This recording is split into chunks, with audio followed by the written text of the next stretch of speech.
I would request participants here to please give their feedback for the sessions that have happened for the past few days, weeks. Anything in particular, anything that we would like to discuss or talk about? Any feedback?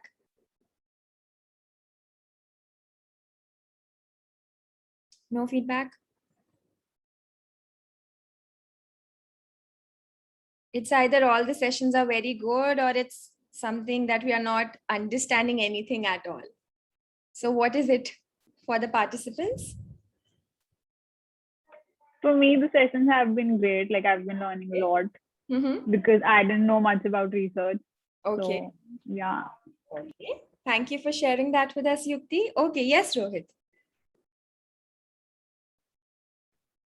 I feel the sessions are really going good, and if sometimes like anyone member is unable to ask his Yeah. query, it will be fine. Like to send mail or something to the person who is taking the session, Okay. like who is teaching us everything. Because in 2 hours, everyone's queries, like addressing many comprehensive queries, is not possible. Yeah. So I Yeah. feel that members at least or feel I should think that the second idea is better. Like if anything they have problem, mailing will be better. Okay. So Okay. this is only I want to say, nothing else. Okay. Okay. Thank you, Rohit, for your feedback. We'll definitely make sure that we work on that. Okay, so Anupriya says that the sessions were very informative, and Miss Vandita says that every session teaches me something new. Okay, thank you for your feedback, and thank you, Miss Sukriti, for switching on your camera. Now that we have a few participants here, and till the point rest of the participants are joining, I would request again everyone to please switch on your video cameras because we have a very exciting activity for you all, which we both have prepared. So again, a request to please switch on your video cameras so that we can begin with the session. Okay. Thank you, Ms. Padmakshi, again for switching it on. What about the rest? Okay, thank you, Ms. Ananya. Okay, I request the others to, then only we'll begin with the session. So it's a request again to please switch on your video cameras. And if not, please, if you could mention the reason in the chat box so that we can begin with our activity today that we have planned for you all. Okay, so Miss Lipika is on her mobile phone. Okay, no worries, Miss Lipika. What about the others?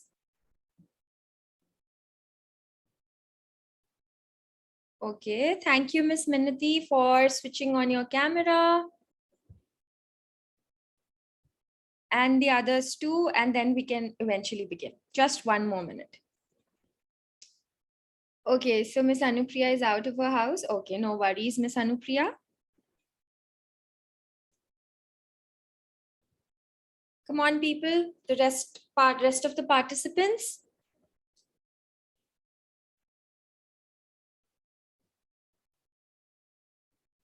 Okay. Okay. Okay. So till the time rest of our participants are getting ready and comfortable to switching on their cameras. So here we are, Anubha and I are going to be taking the session for today, which is going to be on the data collection for the qualitative method. So Anubha, would you like to introduce yourself? Yeah, hi everybody. I think we have already interacted in the first session. I am going to be taking this session along with Sanjana and super excited. I am also a student currently pursuing my master's and also working as an intern at the research the development department of IWP. Yeah. Oh, okay. Thank you so much, Anubha, for introducing yourself. And again, as I also introduced myself in the first session itself, that hello everyone, I am Sanjana. I have completed my master's in clinical psychology and currently working as a member of IWP in the research department. I'm also working as a psychologist. So again, thank you, Ms. Vandita, for switching on your camera. So here we have a very simple activity for all of us. So we are going to be asking few questions to the participants of our group.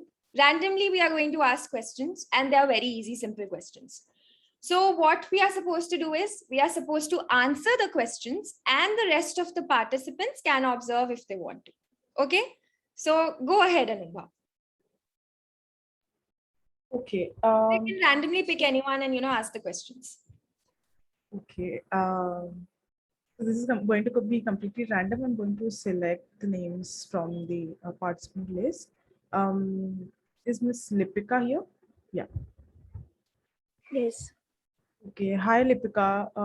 Would you like to tell me your age and pronouns to begin with? I'm 21 years old and my pronouns are she, her. Okay. Awesome. Thank you. Now I would pick somebody else to answer the next question. Miss Vandita, would you like to go next? Yeah, sure. Okay. So, would you give me some words or a few sentences about how would you define your last year? My last year was tough, but it was definitely a learning experience for me. Totally understandable. Okay. Thank you for answering. Miss Shreya, would you like to go next?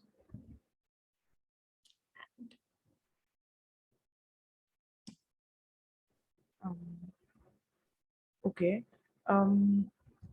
Miss Alicia, would you like to go next? Okay. Can you tell me how has the pandemic affected your social life? I'm sorry if this is a personal question, but this is just for to begin with the interaction. It's fine. It's fine. So how has pandemic affected my social life till date or like just last year? And anything that you would like to share, anything from the last year till date?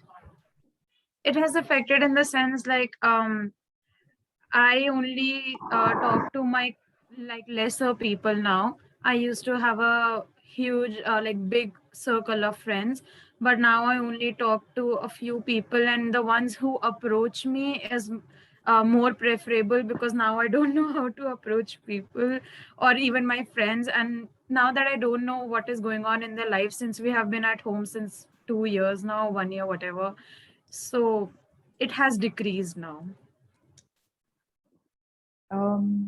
Yeah, thank you. I think most of us can relate to that. I think most of us are having similar experiences. Thank you for answering, Alicia. Sanjay, would you like to take over? Yeah. Okay, so now I'm going to ask a few questions. Okay, so Miss Ananya, would you like to answer? Yeah, sure. Okay, so what is your favorite childhood memory? Oh, that's a difficult one. Okay. My favorite childhood memory, I can't recall any. Okay. Okay, so I would go to Miss Minati now.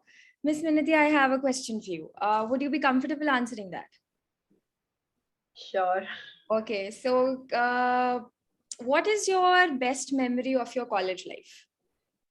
Best memory of my college life, I think, as far as I remember, there were many, but the best was I was the part of my theater group, and we were performing in Indian Heritage Center. So all the practices that we did, like the late night practices and our the walks and the masti that we used to do after the practice. So that is like my favorite memory. Okay, so Miss Sukriti, would you be comfortable answering the next question? Yes, please. Okay, so what do you like best about research till now? Till now, I am really interested to know how qualitative works. So I have been a part of some qualitative field work, but that is what I want to know more about it. What interested me was paradigms. I never thought that we could like even these are the things which actually make a research more beautiful. And yesterday's session, the best part was how he told that we can add dialogues in the research paper or whatever we write. That was the best part. Okay, okay. So firstly, before saying anything else, I would like to have the opinion from other participants here about what was the difference in asking questions of what Anubha did and what I did. So I would like to have everyone's opinion over here. Okay, so hi, Ms. Risha. Hi. Okay, yeah. So who was answering? I would like to go. Yeah, okay, go ahead, Ms. Risha. Okay, so Anubha ma'am had eye contact with the participant. She was kind yes. of nodding. She was responding humbly. And Sanjana, you seemed little kind of rude. Okay, jo bhi bol raha, I don't care. I'm just asking for the sake of it. And you didn't had eye contact. And Exactly. that doesn't come out so polite when you talk to a stranger for the first time. Exactly. So thank you, Ms. Risha, for that observation. So firstly, I would like to apologize to Ms. Ananya, Ms. Minnati, and Ms. Sukriti, because this was completely intentional. This was just a way to demonstrate that what needs to be done while we are conducting an interview for the research purposes, what should be done and what shouldn't be done. So it was just a small activity, a practical experience and exposure to all of us to let us know that what all are the things that are very important and what all are the things that are not at all important. For example, your phone or your messages, or the way that, the way that you're not maintaining the eye contact, or, you are being rude. So that is completely not required for our interviews, which again will be completed ahead by Anubha. So again, we welcome you all for today's session, which is for the data collection in the terms of qualitative research. So I'll be sharing my screen and Anubha will be going ahead with the presentation. Okay? Yeah. Okay. Yeah. First of all, thank you guys for putting up with this risky icebreaker that we had. We were afraid that we might end up offending some people, but okay. So now we'll just start quickly. Yeah, just a second. Okay, so is my screen visible to everyone? Yeah, it's visible. Okay. Yeah.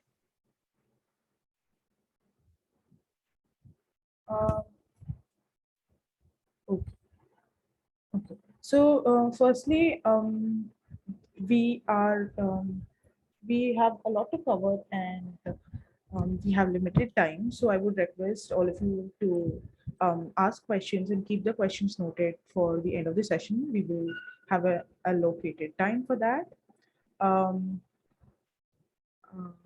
Okay, so let's start. Firstly, I'll start by revisiting the five phase process of qualitative research, and all that mostly we have covered in the Discover sessions so far. So first, we start with the researcher as a multicultural subject. We situate ourselves. We then move on to identifying the interpretive paradigms and paradigms as a combination of ontology, what we are studying, how do we connect it to what we know and how we intend to study it. These are basically things that you must have covered with your second session with Shraddha. Moving on, then we come to the methodology and how do we know the world and all that constitutes a paradigm. And then we move on to the strategies of inquiry, which is the research design. This we must have covered in the session with Dr. Bhumika. And moving on, we come to the methods of collecting and managing qualitative data. This is what we are going to cover in this session today. Post this, in the future sessions, we will cover analyzing qualitative data and all that we have collected. Sanjana today will share with us managing qualitative data. And towards the end, when we are done with the process of learning, we can then think about finalizing and putting all that we have learned in a documented form and going for publication. This is a basic outline and a revision of what we have mostly covered so far. Now, the circle that you can see on the screen is the golden circle. This is what we generally use to understand a new or maybe say a difficult concept. This is the what, why, and how approach. Firstly, I would love some interaction in the questions that I have put on screen. First question is, why do you think qualitative research is important? Qualitative research is important because we have read that in the books and it provides us information on how to collect and analyze qualitative data. All that is okay. But aren't qualitative findings also longer, more detailed, and has variable content, which can make analysis difficult because responses are neither systematic nor standardized? So my first question is, why do you think qualitative research is important? If anybody would like to answer. Yes, please. Alicia. I personally feel that qualitative research is important because we get more information that we don't get in terms of the surveys or questionnaires that we conduct in a quantitative research style. For qualitative, when we take an interview or we observe, we are able to interpret it in more deeply and we gather information that is to some extent also subjective to our biases, but also interpretable to a larger extent. Awesome. That is a great answer. We have another hand raised, Yukti. Yukti, would you like to answer? Yeah, I feel like qualitative data helps us like to understand behavior patterns and how, people think and observe like into the social world. Yes, exactly. To club both the responses that we got and to answer, to give a comprehensive answer, it will go something like qualitative data looks at how and why of human decision making and captures the point of view of other people without predetermining those points of view. It might seem obvious to us, but it is important to look at phenomena in the natural setting and how people interpret it, the people that we are studying. Also, these open-ended responses that seem to be long sometimes permit us to understand the world as seen by the respondents. Another advantage would be qualitative data can be used in various ways, depending on the discipline or research purpose.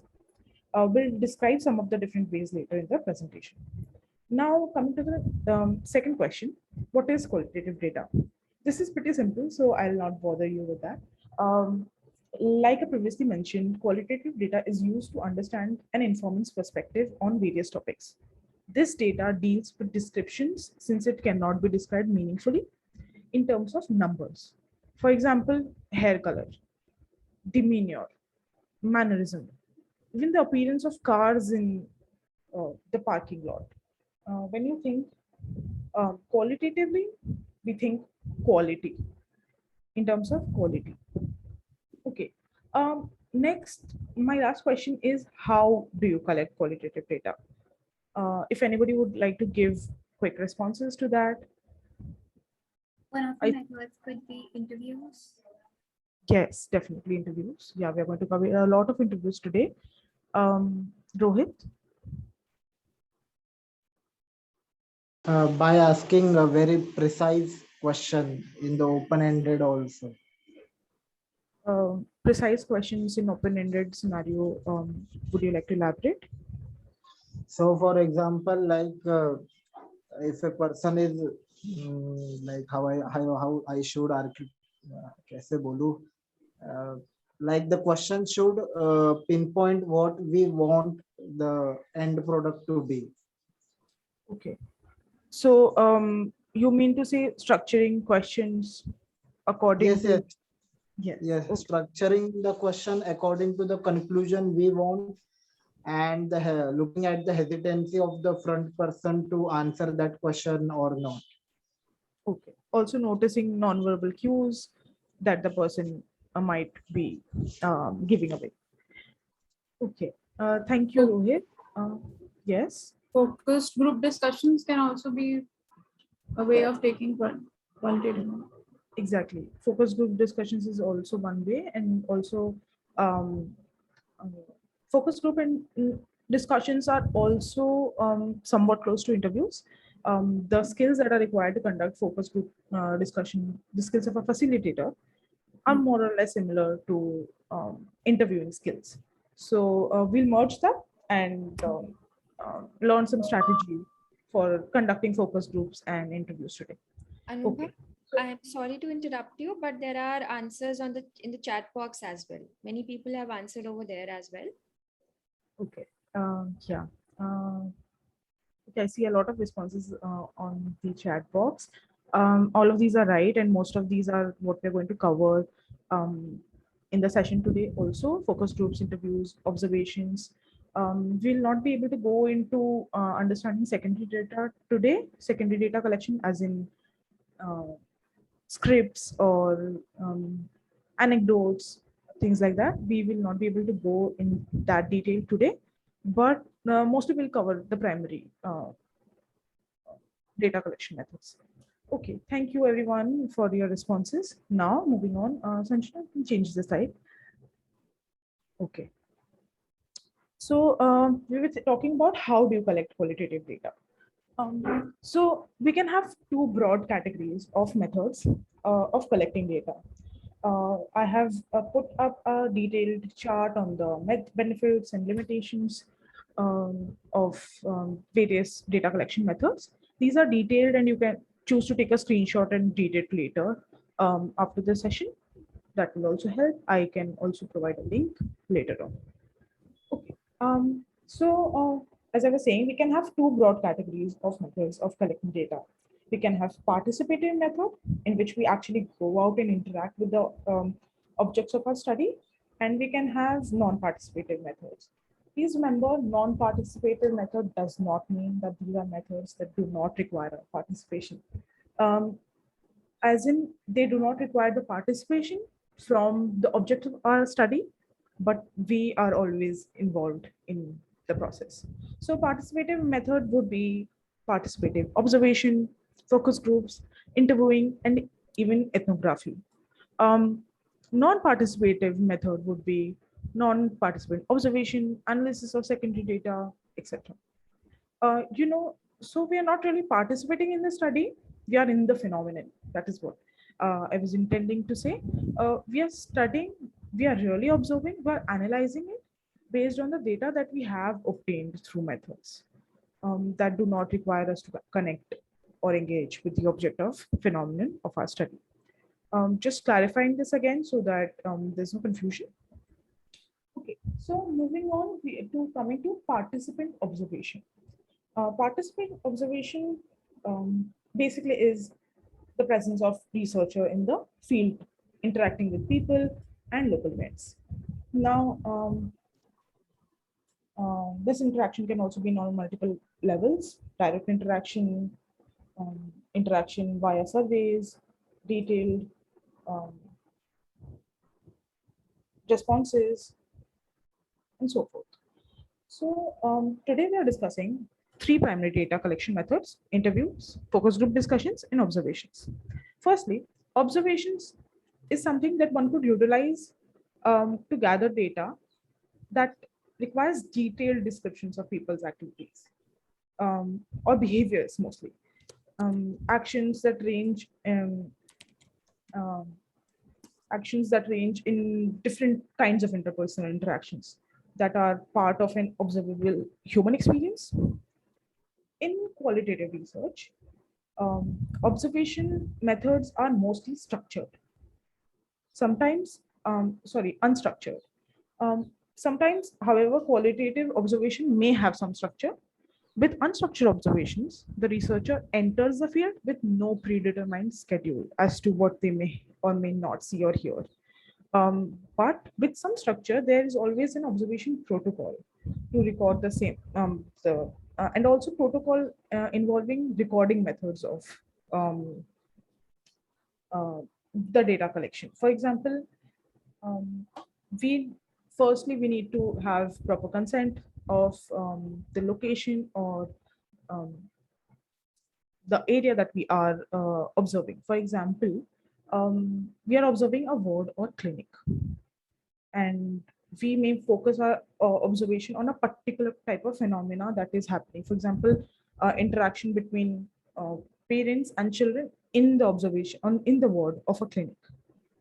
It may be subtle, it may involve a lot of emotions as to anxiety, or as to the things that they are dealing with, or maybe some positive emotions. So we're observing all those kinds. But the observation protocol would involve asking proper consent and approval from the authorities as to what kind of phenomena we can observe that is permittable. We cannot go on and observe a clinical counseling session between two clients. We cannot. Yeah, that is mostly about observations. There are a lot of benefits and limitations to conducting observations. We can see them on the screen, and these are mainly that are textual and available online for us to read. Now, looking closer at in-depth interviews. This is something that I have conducted in a lot of research at the R&D department of IWP, and I have learned a lot from personal experience. So I'm hoping to share a lot of them today. Interviews can be one-on-one, mostly one-on-one, and in-depth. Interviews can be structured, unstructured, semi-structured. Unstructured interviews allows the discussion to cover a variety of topics based on where the responses may lead. Semi-structured questions or interviews are open-ended in nature, but there are questions that to help guide the discussion. For example, we are having a normal conversation, but I have some prompts in mind to direct the conversation in. For example, if we are digressing to some other end or for a particular response, I would try to give a prompt and bring back the conversation to the area where I am looking at, to the area where I am studying, to understand that better.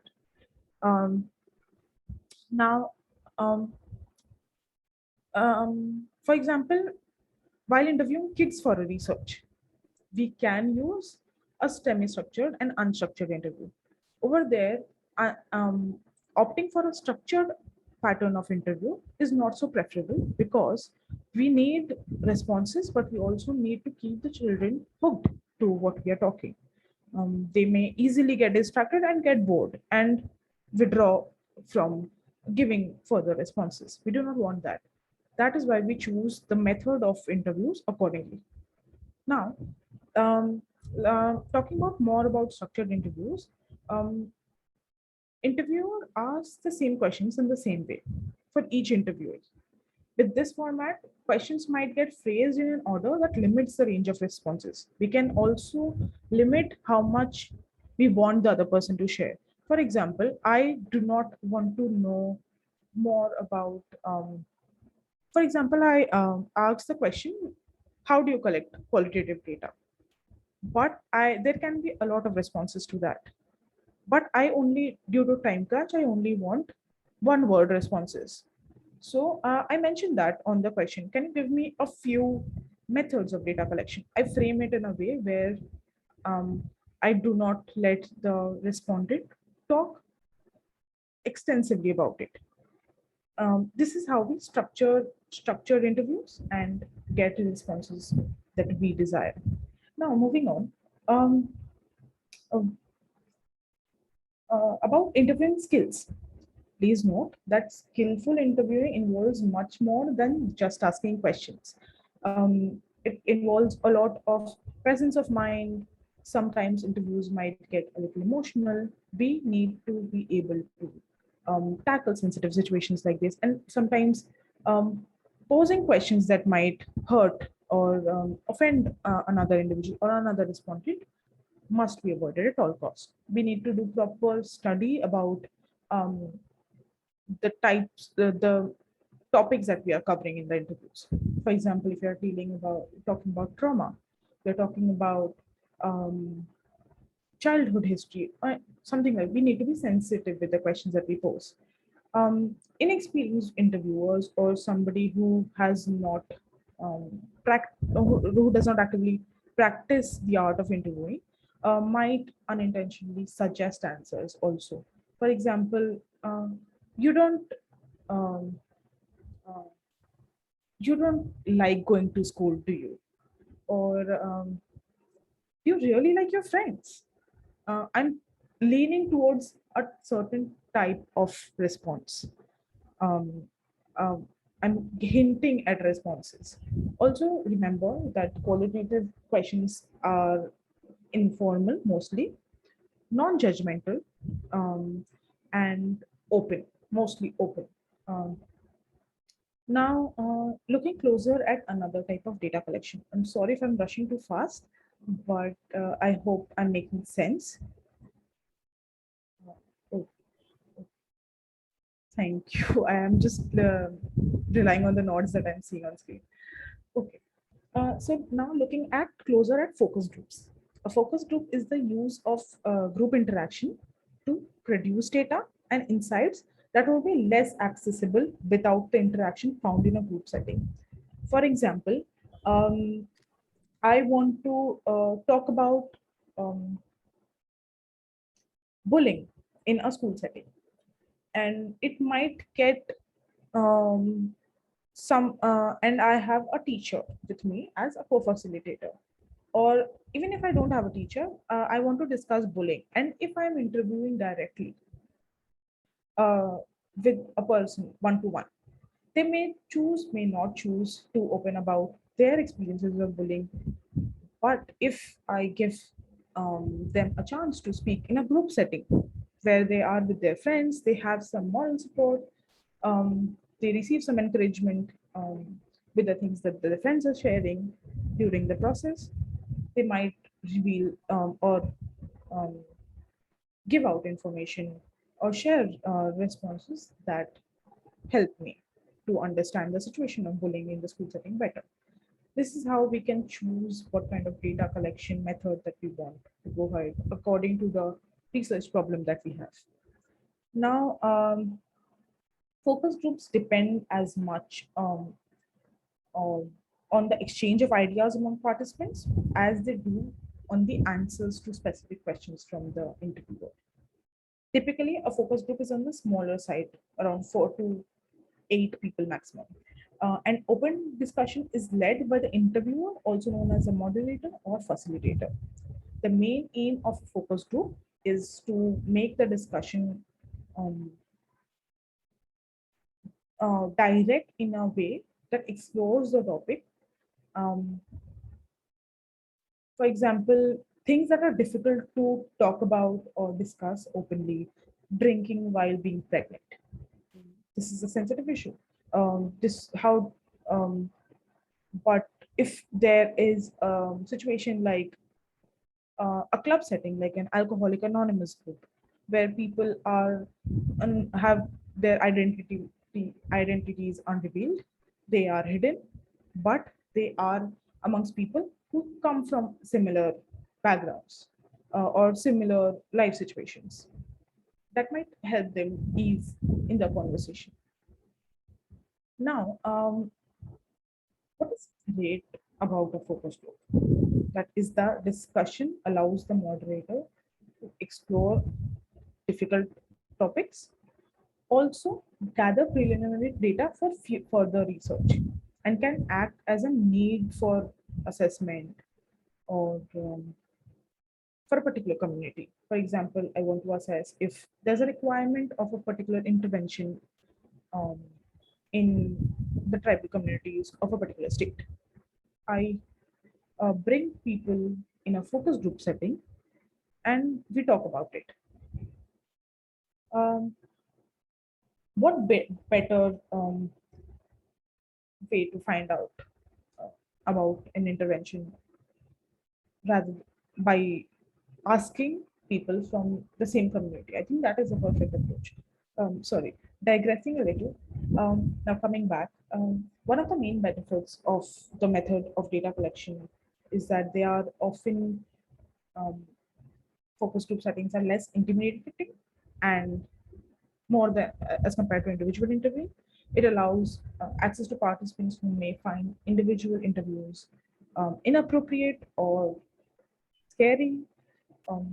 They potentially offer supportive group interactions as each member is encouraged to identify, describe, analyze, and resolve issues. Now, moving to interview, I think we can move to the next slide. I've mostly covered my points from, yeah, okay. Let's discuss about strategies on how to conduct interviews and focus group discussions. This is where we will interact a little more and uh, discuss how to construct answers, questions for interviews.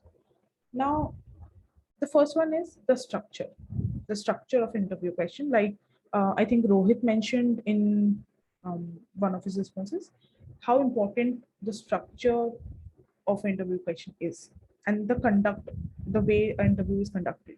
A poor interview will produce poor quality narrative data and poor outcomes overall. Useful techniques that can be used for conducting interviews or even focus groups are the following: funneling, probing. I was supposed to add paraphrasing there. I'm sorry, I missed that. So funneling, probing, and paraphrasing. Now, what are these? Funneling is basically beginning the interview with gentle and broad, non-threatening opening questions, and then narrowing down to topic specific as the interview progresses. I'll give you a demonstration of how that can be done. Second is probing.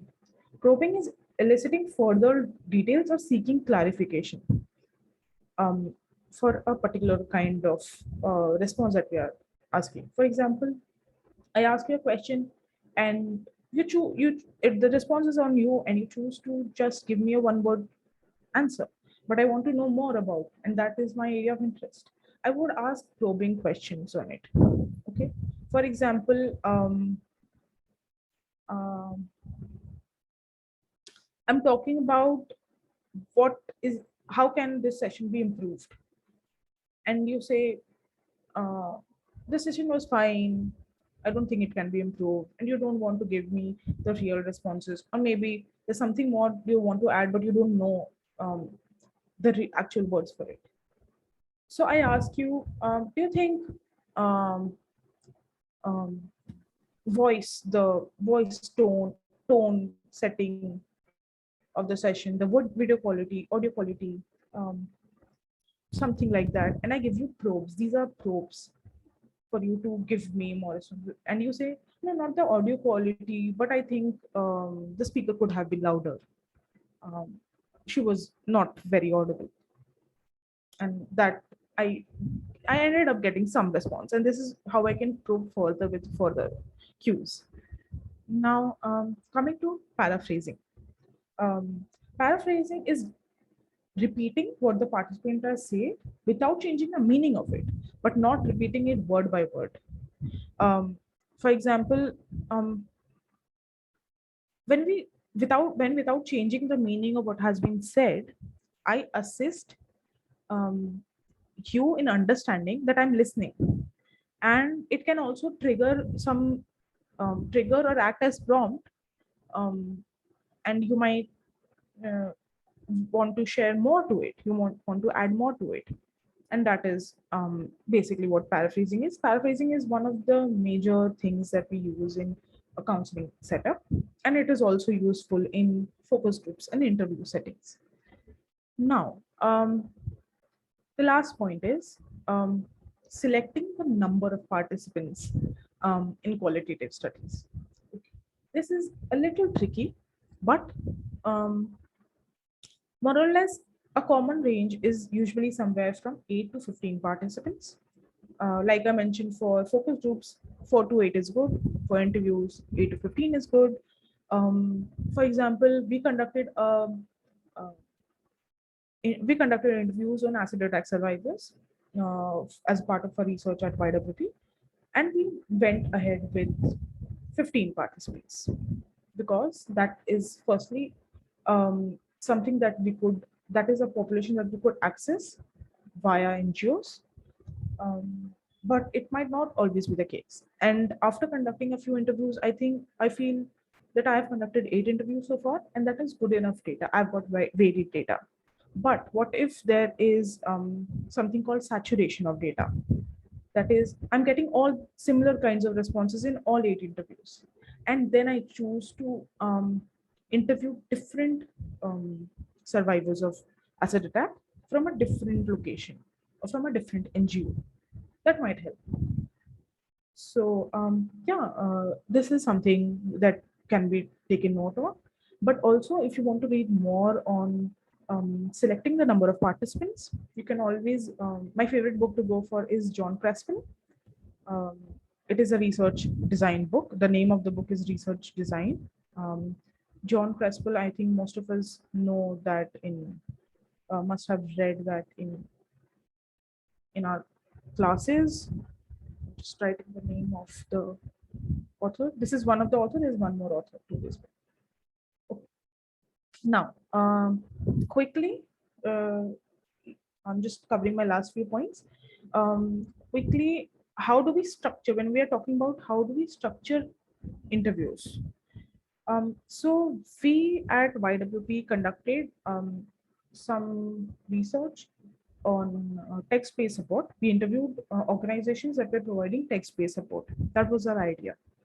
How did we structure the questions? We did not decide the number of questions. We did not decide the questions. We did not start on with writing the questions. We identified themes that we want to explore. So firstly, what do we usually collect in any questionnaire that we get? Demographic information, of age, pronouns, background. For in this case, we talked about the month and year. Did you join the organization? How many years the organization has been running? How many supporters that you have provided? These all came under demographic information. Then we talked about, our next theme was basic responsibilities and experiences as a member of this organization. So the questions were, what are the objectives of this organization? Do they align with your professional objectives? This gave us an idea of how much do they identify with the cause of the organization. Is it really working for them? Our next question would be, what did you find most rewarding about being part of that team? These were about our basic responsibilities and experiences. Then we wanted to know if the participants are being given adequate time. Are they being overburdened with work? Then we talked about self-care as a member of the organization. Are you being able to practice self-care adequately? Then we wanted to know about the model of the organization. How does the organization function? Because it's a text-based organization, what is the process between when the participants reach out to you and the end process where they actually receive help or support from the organization? Also, then to the last interview, we talked about what is the efficacy and what are the barriers that you are facing as being part of the organization or while providing help to the help seekers. And we added a few questions under that. We can talk about it in the later stages. I think this is all I wanted to cover for now. I'll quickly hand over to Sanjana. I'm sorry if I've taken a lot of time. So yeah, Sanjana, you can take over. Fine.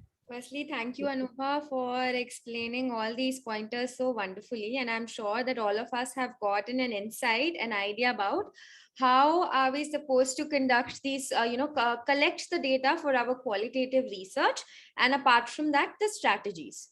So because we are going to be covering a few more pointers today, so just to make it a little, just stretch ourselves a little, let's take a water break for 1 to 2 minutes where we can have a glass of water, maybe, stretch wherever we are sitting or maybe have a walk so that we can continue with our session back in 2 minutes again. All right. Making some sense? If I could get some responses. Okay, so I can see only 3 responses on the screen. 4 now, 5. Okay. Okay. Thank you everyone for responding. Okay. So again, it's 6:46 right now. We are going to begin at 6:48. Okay. Okay. Thank you so much everyone for responding. So again, I would request everyone to please switch on your video cameras because that is when we are going to begin. Okay, thank you, Ms. Trisha, for switching on your video camera. Okay, thank you, Ms. Alicia, for responding. What about others? Again, a very important pointer for our session to go ahead. And if we are ready to sit here till 9 p.m., I don't have a problem at all with that.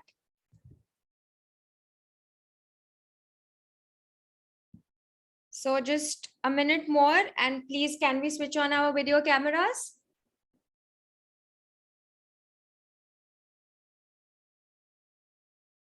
Okay, thank you, Ms. Yukti.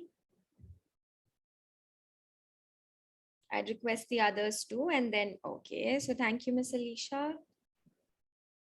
Okay. So, till the time the rest of our participants are getting comfortable to switch on their video cameras, would anyone like to elaborate on what all are the basic pointers that we discussed about right now? Just like an overview, paraphrasing whatever just Anubha discussed about and whatever we actually got an insight to. The basic main pointers, not the explanation to it, but just the basic pointers. Ma'am, I have a doubt. What is Okay. paraphrasing? Okay. So Anubha, would you like to answer that or should I? Yeah, I can answer that. Yeah. Okay. So who has asked the question? Trisha. Hi, Yes. Trisha. So paraphrasing is simply repeating what a participant or a respondent has said and conveying it without changing the meaning of it. It is mostly not done with we just don't repeat their words. That is not right. It is repeating the meaning of it. For example, you say, I'm not feeling good today. I had a bad day at work. So I paraphrase it as, oh, I'm sorry to hear that. So you're saying that you're not having, you had a bad day at work, is it? Would you like to tell me more about it? This is in an interview scenario. That is closely what paraphrasing is. It's also, like I said, also a very important technique to learn, skill to learn for counseling, if we are from the psychology.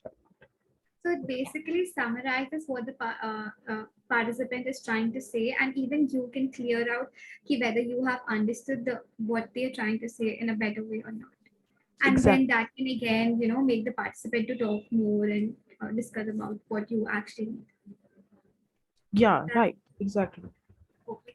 Thank you. No problem. So again, adding to what Anubha just said. So again, for the better clarity, we also use it as a technique to make sure that our participant knows that we are paying attention to what they are saying. They feel understood, validated, and therefore they are going to be more interested and therefore will answer more. So I hope, okay, so before that, can we keep the rest of the questions for the end of our session? We have time for that, and we can definitely note down our questions so that we can begin, because we have a few theory parts left. And apart from that, we also have to cover an activity. So I hope, Rohit, if that's fine with you. If it helps, you can always note down your questions in the chat box. You can Yes. answer in the chat box if that way works. Exactly. Yeah. Okay. So thank you. So again, we were just paraphrasing actually, what is it that we just discussed about right now? So what are the few basic pointers that we just talked about in the data collection? Just the basic main headings, topics, and then we can go ahead. So who would like to just paraphrase it? And again, there is no right or wrong. We are not judging anyone over here. Just getting to know whether are we paying attention or not. Yes, Miss Alicia. So far, we have talked about the methods of collecting data, like interview or focus group or observation. And then after that, we discussed that in an interview, we should have a structure, a flow. The question should be probing and funneling. And then the number of participants and how the question should be appropriate to the context. Okay. Thank you for so beautifully briefing it for all of us. So again, moving ahead with our presentation today. So just a minute. Okay. So I hope my screen is visible to everyone. Okay. So as we have discussed about the basic methods and what needs to be done in order to collect the data from the participants on whom we are conducting our qualitative research.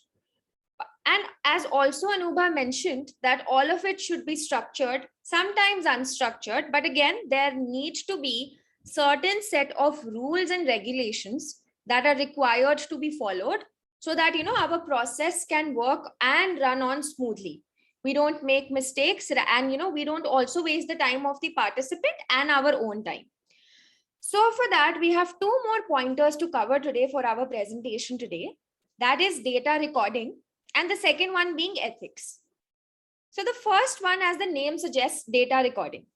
अब data तो हमने collect कर लिया है. We have all collected the data via interviews, focus group discussions, or maybe observations, or the various processes that we discussed about. But what are we actually going to do with that data?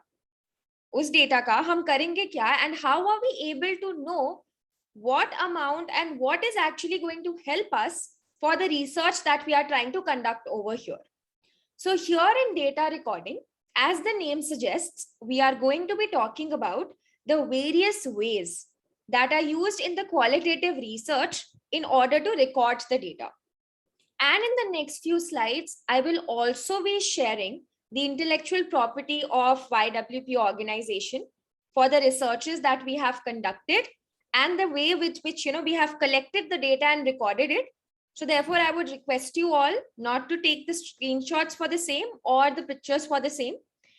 Okay. So as we go ahead, as it's very easily saying, how are we supposed to record the data? If I talk about in the computers, right now, we are all sitting in front of our laptops or with our notebooks and pens. And whatever is being discussed in the session right now, or maybe the sessions that we have prior to this one, we have recorded our data by writing it down on our notebooks or either by, just writing it down in the notes of our mobile apps. And we have recorded whatever was the relevant information of the session that we learned from. So the same thing is done in the qualitative researches, adding on to the examples that have been discussed earlier. So the activity with which we began, and I asked us all that if anyone wants to observe, they can. And whatever was the observation done by the participants of our group was again a type of method in which they collected the information from whatever was happening right in front of them. They were observing something. So whatever has to be written down depends upon what is the relevant information as per to the topic that we have selected. So for example, right in the beginning, Anubha asked us the questions related to COVID-19. That, how has COVID affected you? Or, what can you talk about COVID, the impact of COVID on your social life or on your work life and so on. So the client or the person who is the participant of our research is going to keep on talking. Maybe if they are a talkative person, or maybe a person who doesn't like to talk. So they wouldn't talk that much. For them, we will have to use the probing method as we just discussed right now. But whatever is it that they are talking about, we copy down the relevant information in our notes, but at the same time, we are also recording the data with the help of video recording or maybe the audio call recording, all of which is done by the consent of our participants. And that is what we did right in the beginning of the session. I asked for the consent of every participant in our team or, in the session that we are conducting right now, that whether will be all comfortable if we switch on the recording for our session. So again, the consent is very important. So when we come down to the part of, data recording, data recording needs to be done via various methods which have been mentioned over here, that are the field notes, the transcripts, or the tape recordings, and even the video recordings count for the same. Only when our participants have been informed that we are conducting this research, and therefore we would like to have your consent, if you are comfortable with the same, that whatever is it that you are sharing with me, I will be recording that data, given all that information is going to be kept confidential. So again, first pointer being the field notes. Again, whatever we are doing right now, we are copying it down, either we are copying it from the screen, or whatever is it that we are able to understand that the speaker is speaking about, we write that down in our notes. Or the tape recordings that we get, again after the consent of the participants. So again, it depends upon what is the type of data recording method that we are using, and what is it that we are trying to conduct over here, with which type of method. Are we conducting the interview? Is it a focus group discussion, or is it an observation? So again, in the observation, if it is happening in the plain physical field, we cannot record it. Yes, we can with the video cameras after the consent. But again, there are certain researches where the person themselves are not aware of what all is going to happen in the research, which we'll be covering in the part of ethics. So therefore, when we talk about the data recording, it is very important from our side to understand what is the type of method that we are using, the methodology for collection of our data. And with respect to that, we record the data. So for that, as an example, the first one is the video recording part, which we are doing currently. So that is, if I go back, or if any of us go back and they look at the recording of the session, they can actually see and observe it again and again, after looking at what were my expressions and how was Anubha reacting to the answers that were given by our participants.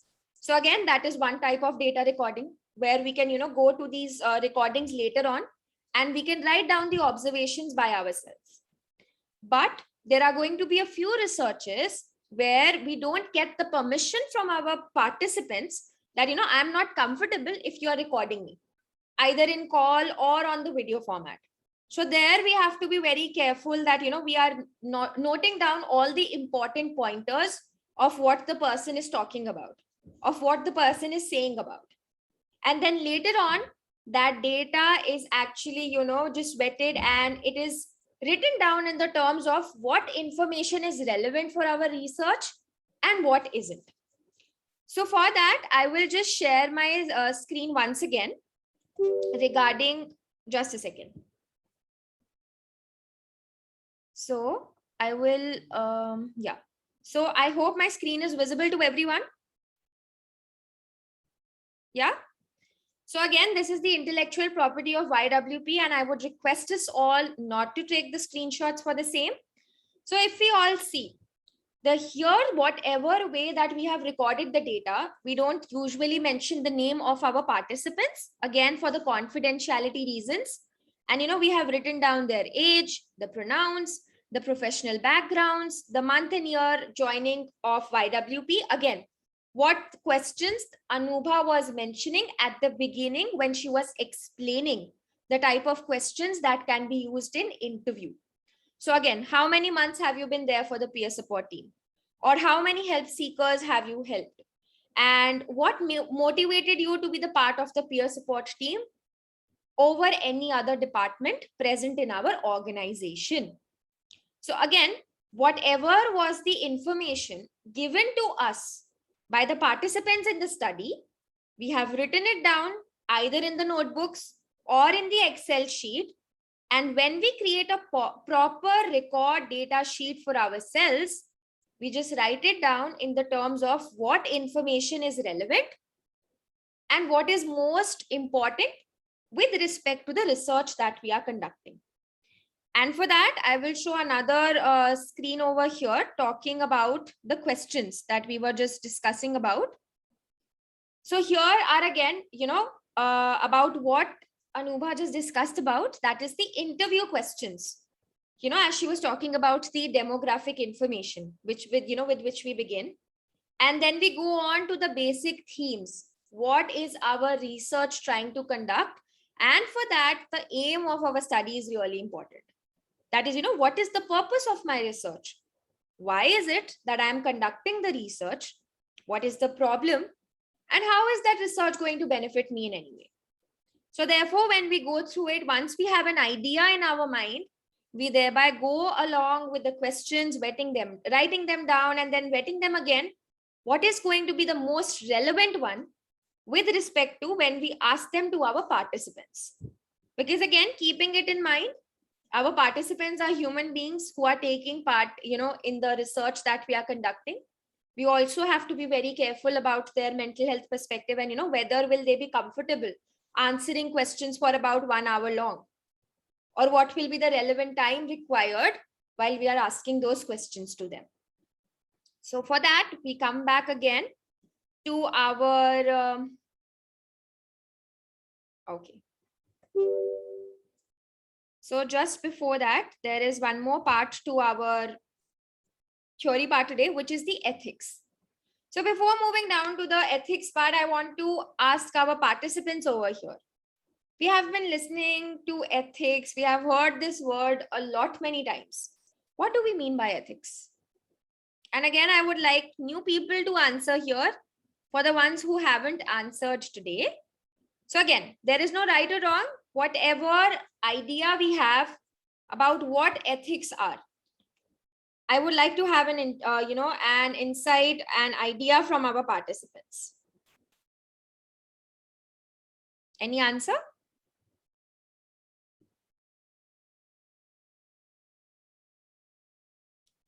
Okay, so, okay, Rohit says that ethics are of a group. Okay, what about the others? Culturally and morally appropriate behavior, Nandini says, okay.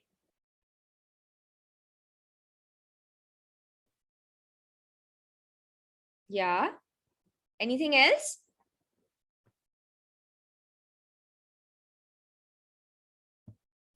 Okay, ethics are certain rules to follow in order to avoid causing harm to participants, psychological or physical. Okay, thank you, Ms. Lipika, for answering. Okay.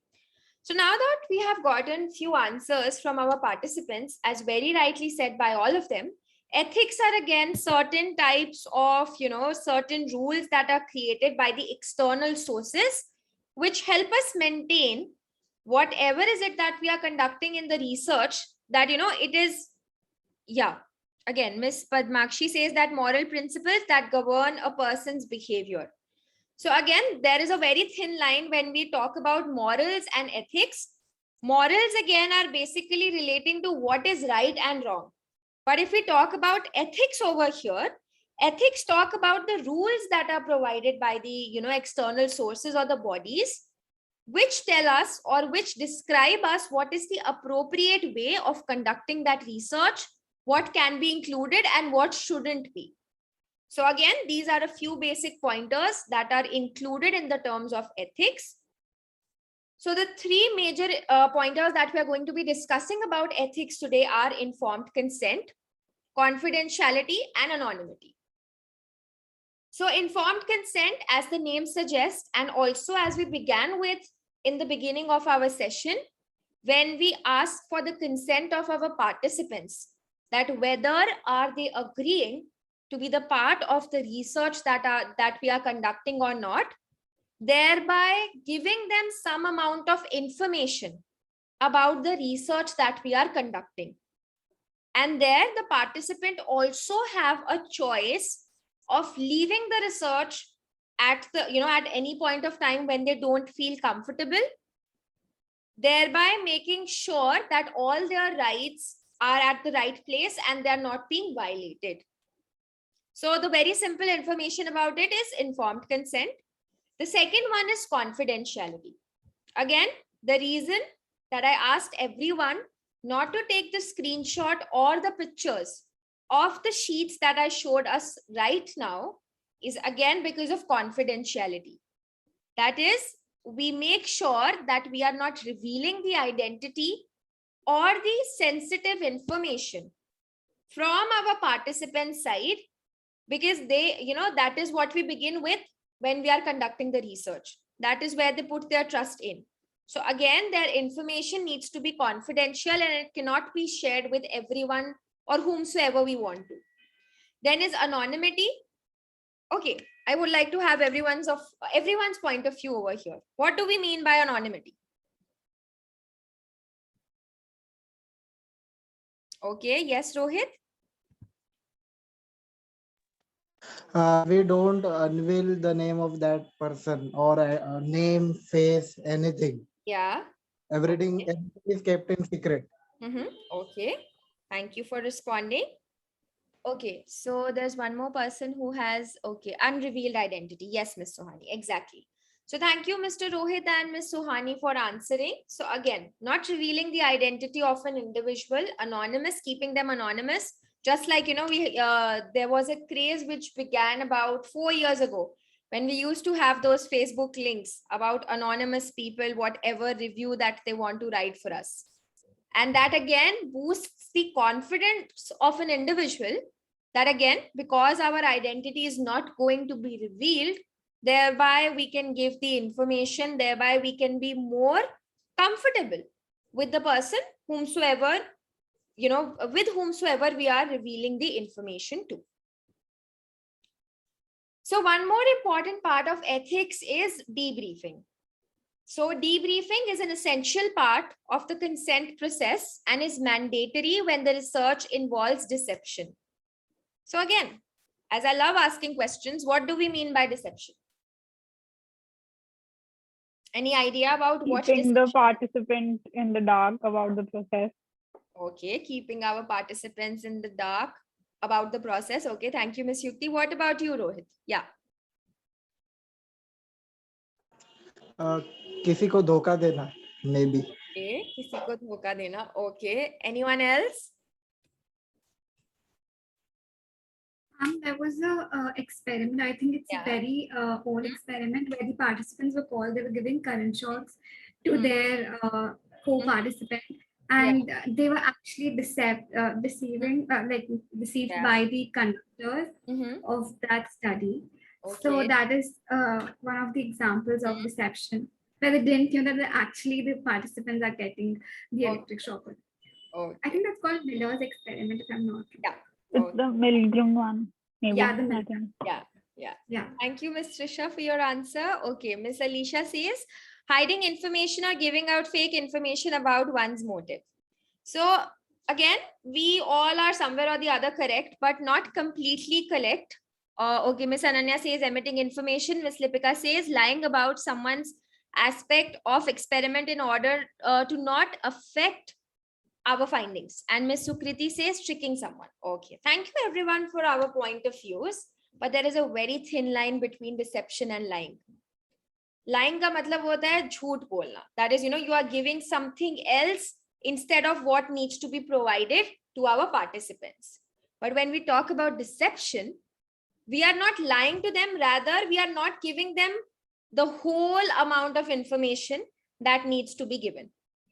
That is, हम पूरा सच नहीं देते हैं. We hide some of the information and we give them the amount that is required. And that again is for the purpose of research.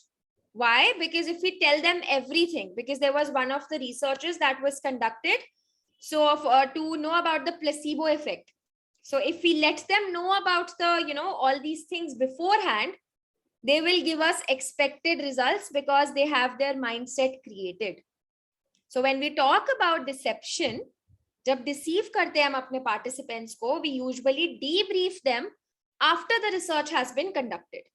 We give them an idea in the consent process. For that, the process that is included in order to clear all the misunderstandings what participants have about the experiment or the research that we are conducting with them is de-hoaxing. That is, they can ask you questions and, you ask them questions, they give they give answers, they have certain misunderstandings about whatever research was being conducted and you correct them, that is de-hoaxing. But when we talk about desensitization, it talks about helping an individual overcome the emotional responses or the emotional responses that they went through while the experiment was conducted. For example, experiment के बाद उनको counseling provide करना because there was some disturbance in their emotions. Again, the form of behavior in which what de-hoaxing is done, and desensitization, then again detecting the undesirable emotional consequences and resolving it for the subjects via different methods, for example, counseling. So this was all about our ethics. Now being the point that, as we are going to be conducting the research and researches with different people, might be belonging to different cultures, because living in the same country, there are so many cultures that are present over here currently. So how are we supposed to deal with that? And also keeping the time in mind, because we have an activity plan for all of us. I'll just go a little faster here. So in order to maintain or in order to overcome the cultural biases or the differences over here, the first important pointer to be kept in mind is cultural relevance, where whether the research question can serve a specific cultural group's issue and interests in improving their lives or not. For example, if we are talking about, the Valmiki community, and we want to conduct a research on the members of a Valmiki community, where they are being discriminated for, for their rights by different people, and we are trying to understand the stress and the trauma that they go through. So whatever is the topic that we have selected, is it relevant for our culture group or not? Is it actually making sense for them or not? या फिर हमने ऐसी कोई भी question उठा ली है? So therefore, the research and the interview questions and the study's overall approach should be carefully framed around what is the core topic and what are we actually trying to research upon. And the research proposal itself should be shaped and developed on the basis of the cultural knowledge. For that, having a lot of information for the same is very important. Therefore, ROLs, articles, magazines, having an idea about the culture is very, very important. Then contextuality. So this refers that, sensitivity to the structural conditions that contribute to participants' responses and to the interpretations of the situations informed by experiences, by the validation of their perceptions, and by careful review of the existing knowledge. That is, we need to be sensitive to the structural conditions that are contributing to how the participant is responding. For example, if we take the example of the Valmiki community again, what is the sensitivity of the topic? What all are their experiences? Where are their answers coming from? And validating their perceptions, because again, every individual is going to have their own way of perceiving the situations, and therefore also a careful review of the existing information is required. Then appropriateness, as the name itself suggests. Ab study appropriate bhi to honi chahiye na, that whatever topic we are wanting to conduct the research on, we have to use appropriate communication styles. So for example, if we are conducting the research on a rural area where the people are not educated, वहां पे जाके अगर आप English में बात करोगे, आपको answers मिलेंगे? Are the people going to respond? Are the people going to understand? No. So again, appropriate communication styles with respect to the culture community that we are working with, or with respect to any culture that we are working with, the translation process, that whatever are they actually meaning, क्या हम वही चीज लिख रहे हैं या फिर हम अपनी इंटरप्रिटेशन से अपनी चीजें लिख रहे हैं? Are they actually answering it, or is it our own perception that is making us write these answers? Then again, using the language which is appropriate for them, the language congruence, कि जो language वो use करते हैं, we are using the words in a manner such that they are able to understand and we are able to write the same. And then again, making careful translations. Then mutual respect, again, as we began with the session in the beginning, if I am not respecting my participants, do I think I'm going to get the respect from them? So for example, if we began with the activity in the beginning, Anuba was very polite. She was very, making her participants comfortable. But at the same time, when I began, I wasn't maintaining eye contact. I was being rude and I wasn't respecting them. So do you think, am I going to get the same amount of respect from them? No, right? Exactly. So again, mutual respect, which involves respecting the individual and mutually esteeming the cultures of both researcher and the participants alike. Then comes the last pointer, that is our flexibility. Again, बहुत easy term है flexibility. Flexibility is referring to whether the researcher was flexible enough to use the language and the time for the data collection. कि वो ढंग से जैसे respect देकर are they able to communicate with their participants, language use कर पा रहे हैं कि नहीं, और are they exceeding their time limit. 1 घंटे का इंटरव्यू है, 3 घंटे में लेंगे.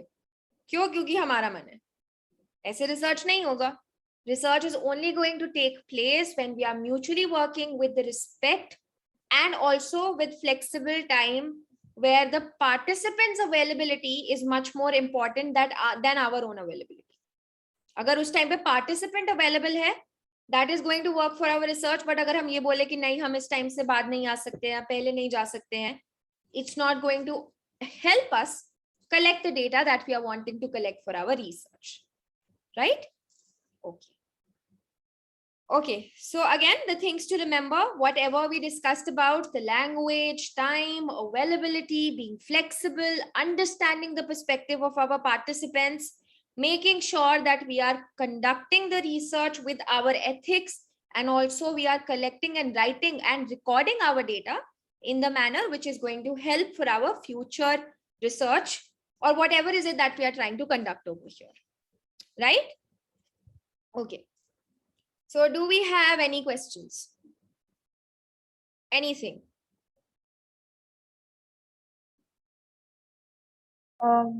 I think we had a question from Rohit.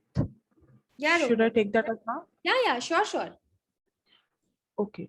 So Rohit asked how to ask uncomfortable questions. What role words have while asking uncomfortable questions?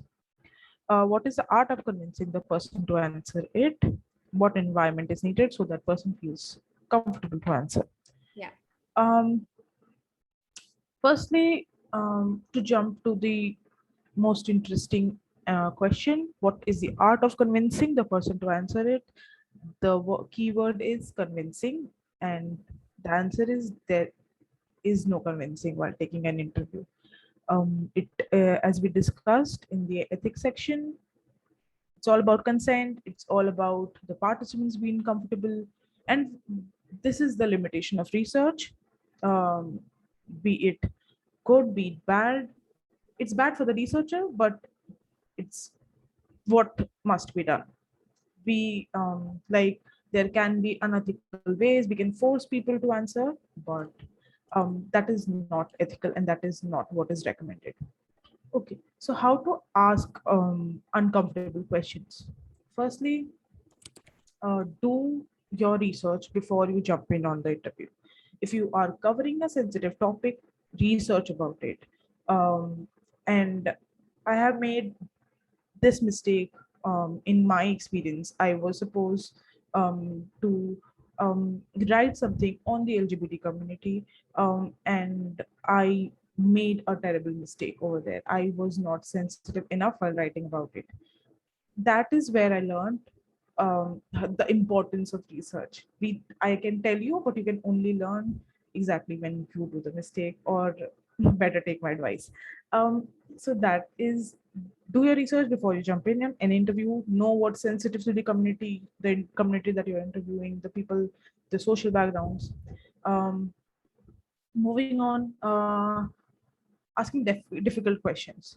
Difficult or potentially embarrassing questions should be asked towards the end of the interview. There's no need to ask embarrassing questions. We should be able to modify them into ways that is acceptable and genuine. for the interview setting. Anything that does not fit should be eliminated. All these depend on the rapport that we are establishing. Um, Yeah. a lot of it depends on the rapport in any setting. Rapport must be established well.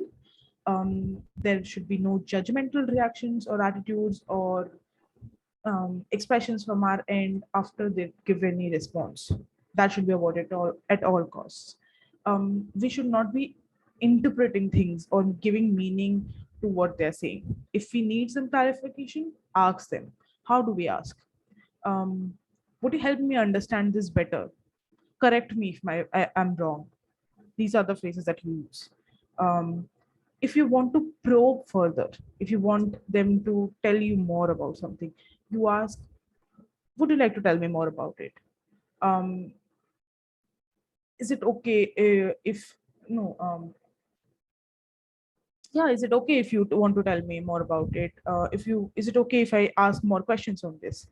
And also, don't be afraid of silence. It is very essential. If there's a silence, appreciate it.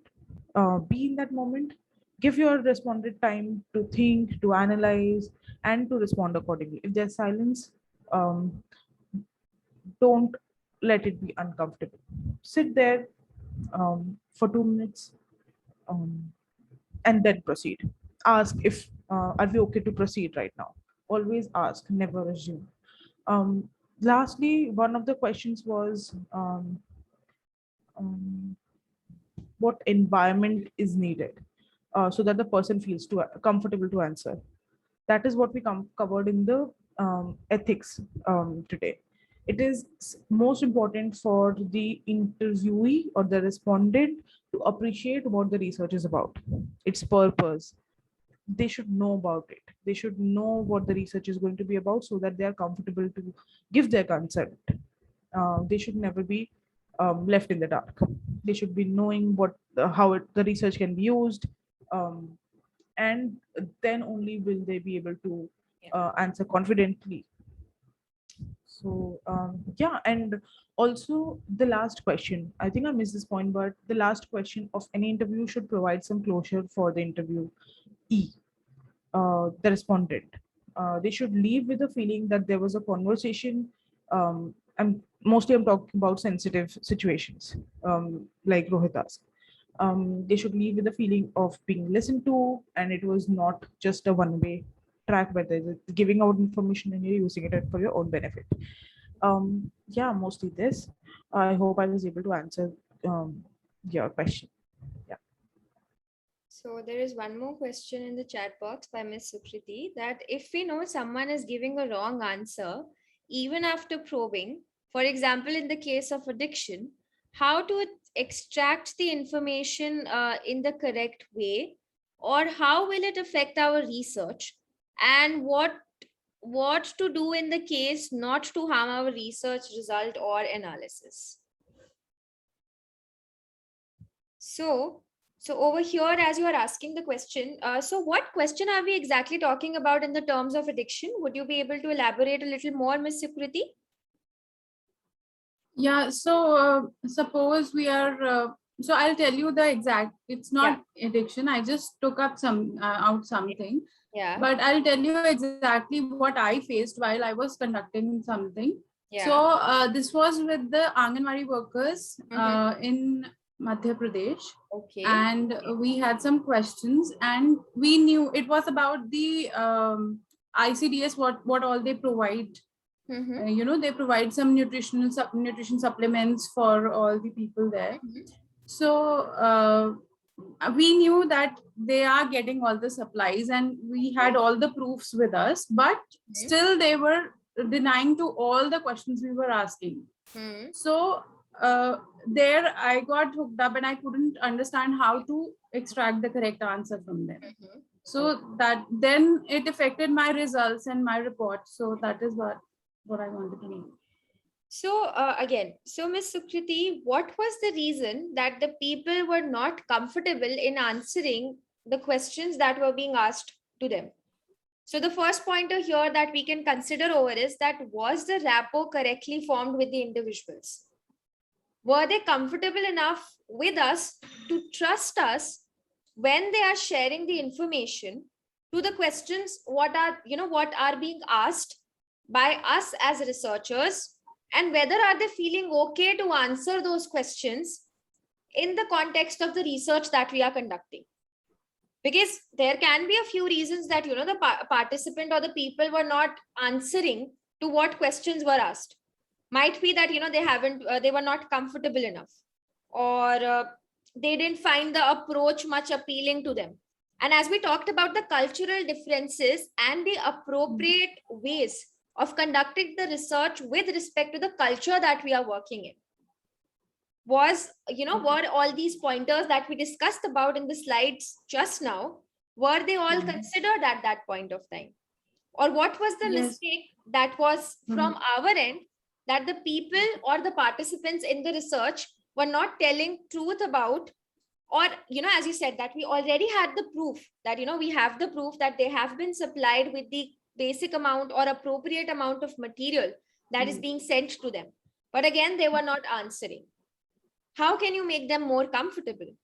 How can you build that rapport? Or how can you extract that answer by maybe even being more friendly with them? As again Anubha mentioned about certain interviews where we have to make those questions in the terms of semi-structured form, or the unstructured interviews where they are comfortable enough that they are feeling that they are not being intimidated, or they are not being attacked by the professionals or by the people who are trying to conduct the research. So that again is something which we can definitely work upon while we are conducting these researches, when we are asking questions to the people from different cultures, from different groups, and what actually is the requirement from their side. Yeah. So I hope I answered your question. Yeah, actually there were other issues, some political issues and also because of that, but then probably I felt that maybe my experience was less, so I couldn't extract the right answer. Maybe I could have molded the questions more, because I did the rapport building.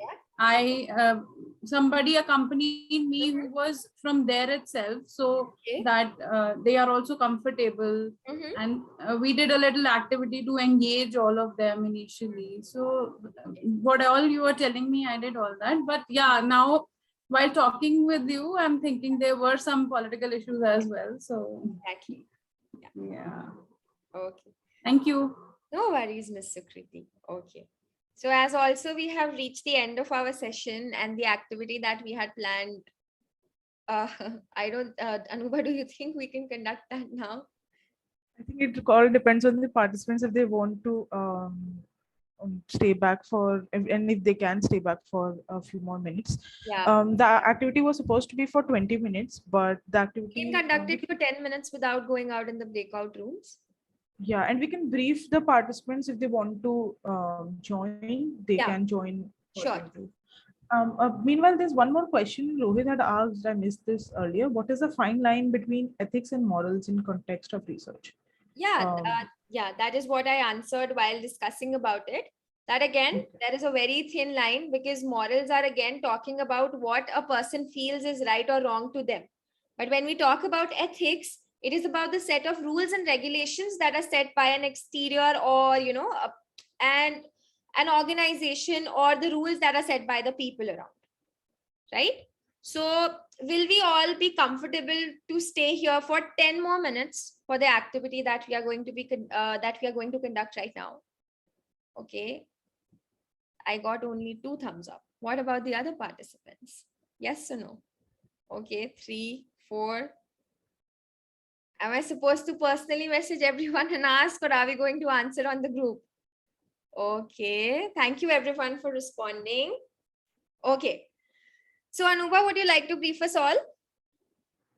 Okay, yeah. So the idea of the activity is to practice the skills that we have learned today, mainly constructing interview questions and asking interview questions, making sure our body language is okay.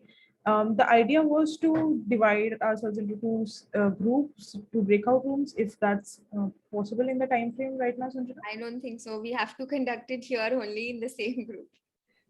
So we can maybe go about it like we ask some of you to volunteer.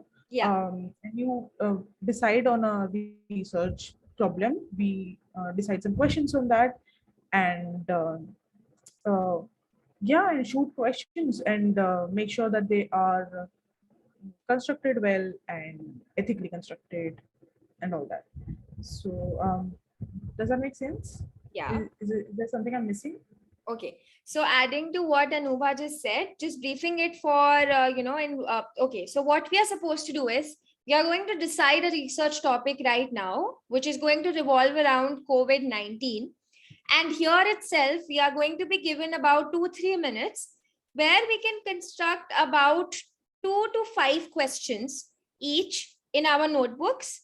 And, one participant can volunteer where the rest of the participants can ask them questions of how are they going to ask them questions if they are going to be conducting an interview in their real life for a research. For example, if I have created 2 questions, and Anubha is the participant here, I'm going to ask her the question, and whatever is she, whatever is it that she's going to answer, at the same time, I'm going to record my data as well. So currently with this activity, we'll be able to understand 2 things. That is, how can we construct the interview questions? And at the same time, when the participant is answering, how can we record the data? So we can have a discussion about the same, and we can also construct and record the data if we have 10 minutes with us to spare. Yes? Yes, Sonu? Also, the rest of the participants who might not be able to participate in the moment, they can observe and provide their comments on how they can improve the questions, how the questions could be put up better. Yeah.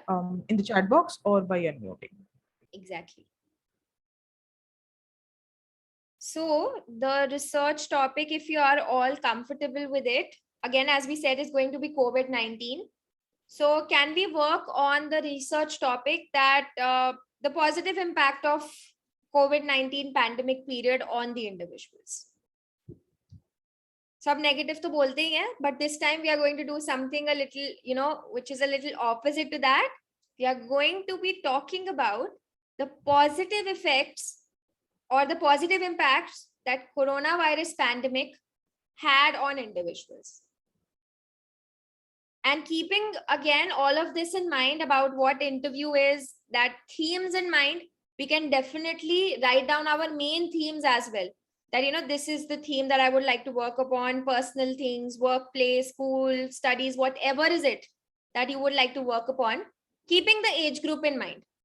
That the age group on which we are wanting to work is college students, young adults, 18 to 25 years. Okay? So we have about 3 to 4 minutes right now to just form 2-3 questions. And then we are going to be, then we can start interacting with each other. Okay? Anubha, Sanjana, can either of you just type the prompt also on the chat box for everyone? Yeah. And how much time, sorry, did you say, Sanjana, we have? 3 to 4 minutes. Anubha, are you typing?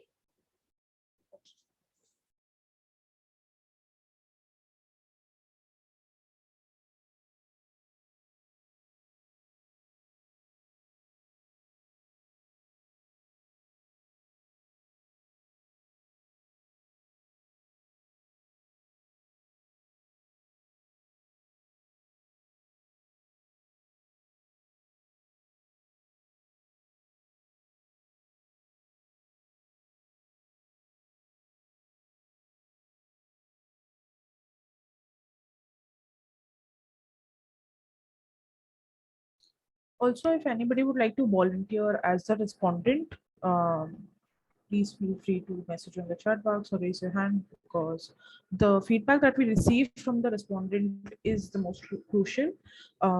If, for example, I put up a question that you might not be comfortable to answer, you can always share your feedback and we can frame the question better.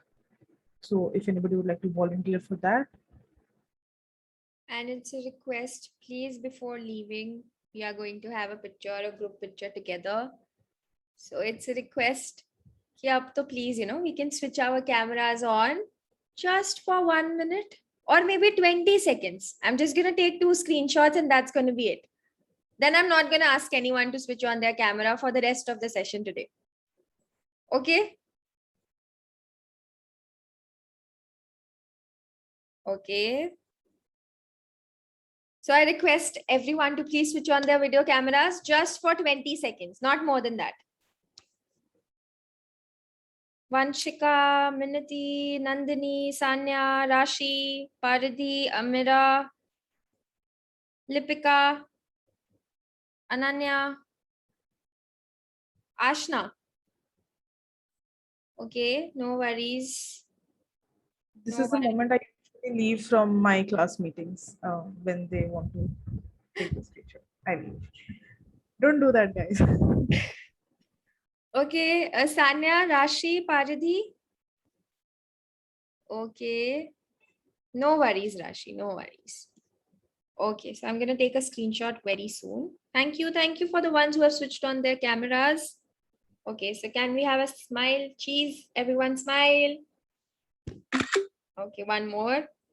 Okay. Thank you, everyone. Okay, now we can continue to form our questions.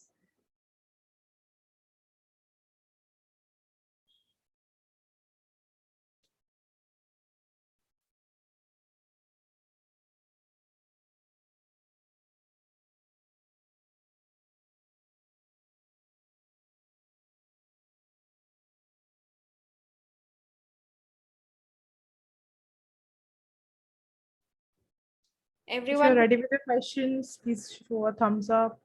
Yeah. Anything on the screen? I think Rohit volunteered to do the participants. yeah. Yeah.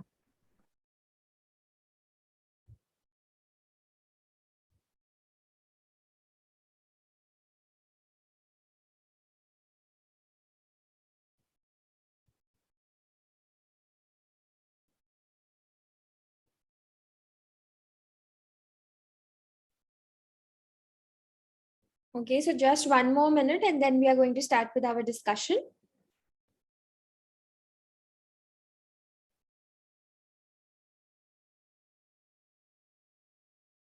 Everyone took me very seriously. Everyone has switched off their video cameras now.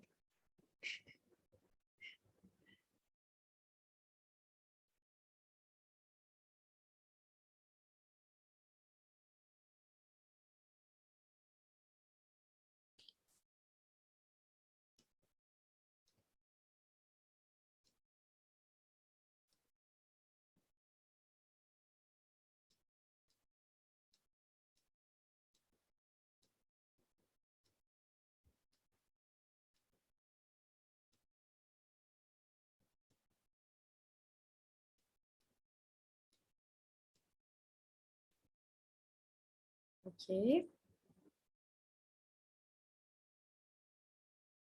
Okay, so are we all ready? We anyways just have to ask one question each, just to get an idea of how are we supposed to conduct the interview.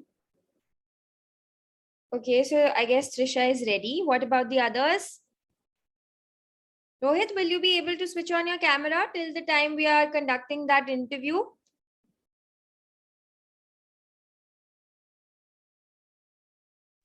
Okay, Miss Timothy is also ready. Mobile से मैं operate कर रहा हूँ तो हाथ में पकड़ना पड़ेगा और ठीक से वो कैमरा मुंह पे लाना पड़ेगा तो हाथ दर्द होगा नहीं तो या कोई बात नहीं तभी भी ट्राई मारता हूँ Okay, sure. Yes, Miss Minati, you have a question? Yes, I do. Yeah. Just a second. So the question is, how has COVID-19 impacted your relation with your family? Okay. I'm so sorry. I think my voice is echoing. No, it isn't. Okay, so I just want to ask you one question, Miss Minati, over here.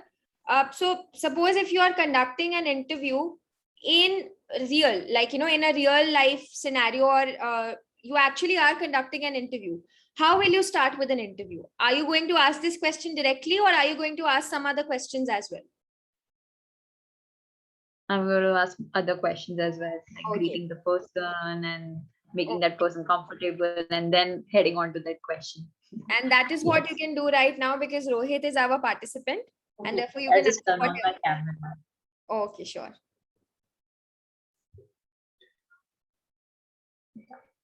Hi Rohit, how are you doing? Rohit, you are on mute. I'm doing good. Okay.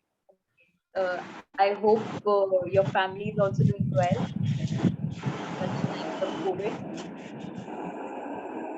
Yes, I'm listening you. Okay. Yeah, you just shared that you have some phone problem, the camera problem. So, Rohit, I just wanted to ask you a question that, how was COVID-19? I mean, how it impacted your relation with your family? So how it impacted with the relation with my, so it impacted in a very empathetic way. Wow. Empathetic way. So, And Rohit, more would you tolerant. like to elaborate more? I mean, थोड़ा सा अगर आप बताएंगे कि कैसा आपको कैसा रहा ये पूरा टाइम जो कोविड का था, बाहर तो काफी कुछ चल रहा था, बट आपके घर के भीतर कैसा, मतलब आपसी वो था, कैसा फैमिली को आपने एक साथ कैसे सपोर्ट किया एक दूसरे को ऐसे टफ टाइम में?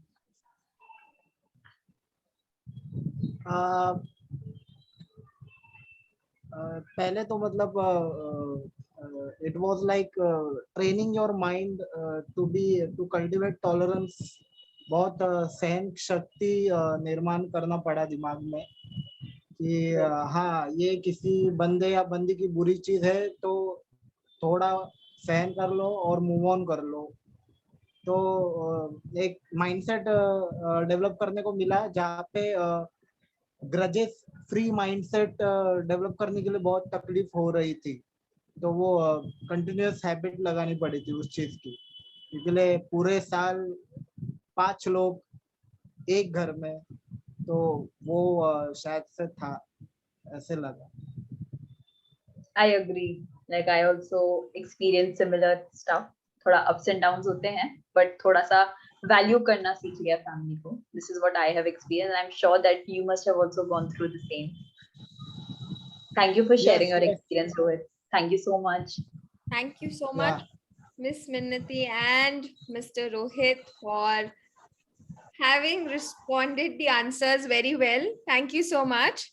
Is there anyone else who would like to volunteer? Okay, Trisha has raised her hand. Yes, Trisha. Can I just share some feedback, Sanjana? I thought to share what I shared with you. Sure. Personally. Yeah. So Minati, Rohit, of course, and I really appreciate that, you're being so courageous and sharing with an open heart. So thank you for being a participant. It's not easy. And, because we're learning the other side of things. And Minati, I think I just wanted to share with you that, I think everyone can really learn from your confidence and your, the kind of like empathy in your voice. I think that you switched your language. I just wrote a couple of things. And you basically did everything you could to make the participant comfortable, so that they could really openly share. So I think one of the key component of any kind of qualitative structure or a qualitative methodology, whether it is an interview or it is a focus group or anything, is to really establish a rapport, right?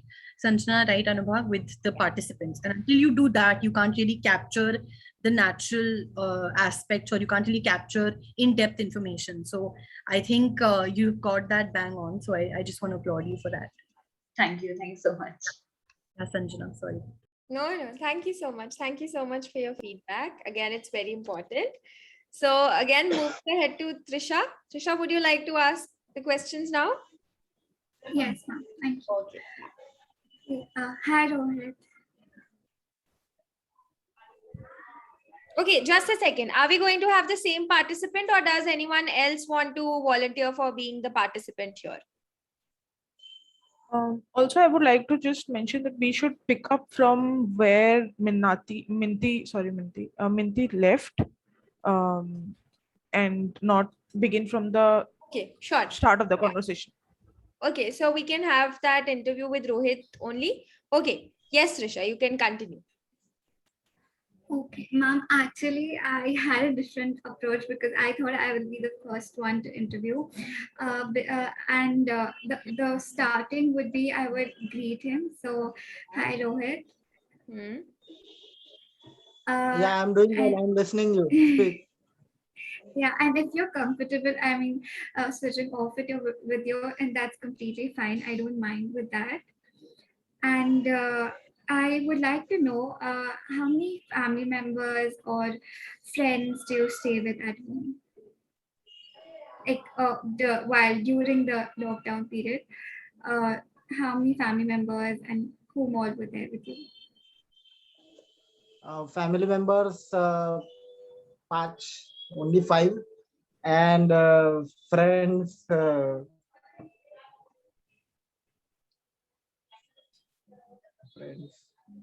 Like, 2-3, during the 2-3, period.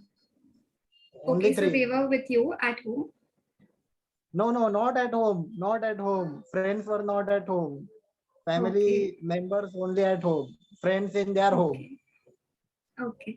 So who all your parents and your grandparents? Pardon, pardon. Uh, as in your family members, who all were there with you? Your parents and your grandparents, or somebody else? Okay, okay. So I have so my 2 elder sisters and my parents, like we 5 members and nobody, and me including. Okay. So my question would be, during the lockdown period, like when government told ki, now we'll experience a 1 month lockdown period. Uh, how did you try to bond with your father? I would like to know that aspect. What was the positive changes you could notice during the lockdown period, which we usually ignore, like because our lives are pretty busy. So would you like to elaborate on that? So your question was that how the relationship with my father was Yes, impacted in a positive way during the lockdown period, right? yes, yes. कोई change था, Okay. कुछ अच्छा लगा उस वक्त के बीच में? तो अच्छा ये था कि वही the good thing was that like I was able to analyze a person, like the situation like pushed me to look the world, take the darshan of the world from another's eyes, from his perspective, and try, and it was very difficult to empathize, like we humans have the ability to empathize, like in I was having very much difficulty to do so, because like staying, like before lockdown, like I had friends, I can go out, I can do anything whatever I want, but during the lockdown, like if anything goes off between your guardian and you, then it takes a time to stay in the single place and to reconcile again and to negotiate again and to say again like yes, we are peaceful. So before lockdown I had the chance to run away out of home, go wherever I want, but after lockdown, stay in the place wherever you are. So yeah, that was the It's only thing. little difficult, and you were trying to empathize with your father, and you were trying to see from his eyes as to different things. And what else did you do with your father? Like, did you cook something, or was there any sort of bonding exercise which you did, or play with him? Because during lockdown, even I played with my dad carom board and ludo. So was there anything of any games or something which you played? Okay, so during lockdown, see, look, I don't play any games with my dad and as such, but what was more interesting was having discussions on political matters, like which party came, which party gone, which, like that only things were only confined to regarding the discussion and nothing else. Was this also? No, I'm sorry if I'm taking a little more time, but yeah, this is really last. No, no, it's So was this was this also the same, like discussing about the political issues and stuff before the lockdown, or was it more interesting during the lockdown period? Did you get more time to talk to him? Like honestly, like before lockdown, there was this time to talk a lot, but after lockdown, like when the lockdown was declared, the social situation in our country, the way the government behaved, many things were happening. So yes, that put different point of view in front of my head. And yes, the thing was that it was a unlearning from both the sides. And yes, in that way only it took place. Okay. Thank you so much, Rohit. It was very nice to speak to you. Thank you. Thank you so much, Rohit and Trisha. And I'm sure, Shwangi, you have a feedback for... Yeah, Anupha or Sanjana, since you're conducting the session, is there any feedback or specific aspects you want to let Trisha know, or should I go? Yeah, sure, you should go ahead. Okay, Miniti, do you want to just unraise your hand because I thought you want to ask something? So yeah, okay. So Trisha, I just wanted to say that you really did a good job, and I hope this session helped you because you did try your best, and you did have good questions. First, I was confused about why you were asking personal questions like which family members, and I was a little wary. And Rohit, first of all, like really want to clap for you because it takes a lot of courage to just open up in front of everyone and volunteer. Thank you so much for doing that. I'm going to come back to you, Trisha, but Rohit, thank you. It's really sweet of you to really kind of come out and, be a participant. That also takes courage. And we're all strangers here, but, you're making this a safe space. So, and really making people learn, the actual art of qualitative methodology and actually how to really conduct interviews live. So I think hats off to you. And of course, Anubha and Sanjana, I'll come to them at the end and I want to share something with you all. But Trisha, very quickly, once you start asking the connecting questions about what games do you play with your father, or what was your father's, something like you said, response or something you said, then I understood why you started with Konse family members stay in your house and things. I think that was a great connection. And drawing the basically just kind of connecting each question is really important, right? So once you ask something, it's not necessary. I'm sure Anubha and Sanjana have explained this, but once you ask a question, it's not necessary that you can ask the second question right away because the person can take you to a different story. So drawing the line I wrote here between things is really important, especially when you're conducting any kind of, sorry Anubha, I'm talking too much, I'm really sorry, but I can see your face, but I just want to share because I think this is important to note that, like drawing the line is important in the sense that because you're, interviewing folks and you're getting to know them, they can really treat this as a listening in session.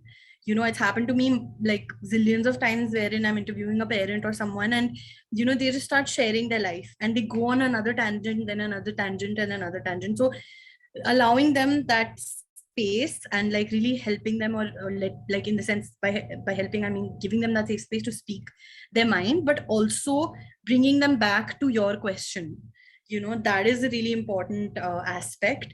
And of course, we had less time. I'm sure you would have done justice to that also, but just to keep in mind, that's one thing. And I think just like the most important thing is why are we asking these questions? What is our main burning question, and then what kind of questions do we ask to get to that specific thesis or specific point? So it's really important to the best of our ability keep the questions structured and also open-ended. But if you are noticing that the other person is finding it difficult to share something, like let's say for instance, if Rohit wasn't as courageous as he is and had said that I don't know if I want to tell you which family members live in my house, then even navigating through a conversation like that and changing the flow of the question or kind of replicating it with something else so that you can bring back that comfort if they are uncomfortable in answering something. That's another aspect that's really important in interviews. So yeah. And before I stop speaking, I just want to share that, of course, Sanjana is like an excellent resource for our research team and campaigns team. But I really want to take this time to thank Anubha. This is actually her last working session with us at YWP today. And I just really want to applaud her for all her efforts. She literally, today did a fantastic job. I think some of our other members are also here today, Aditya, Rashi. If you guys want to share anything, Manya, please do. But really, Anubha, thank you so much for today. I think this was great, and we're gonna miss you. Yeah, Sanjana, Anubha back. I'm sure, and I would get to interact more of you people if I stayed back at YWP, some as research and development members. But yeah, thank you, Shivangi, for pitching that. I'm really going to miss you all. Yeah, I'm just going to hand over to Sanjana and take a moment of awkward.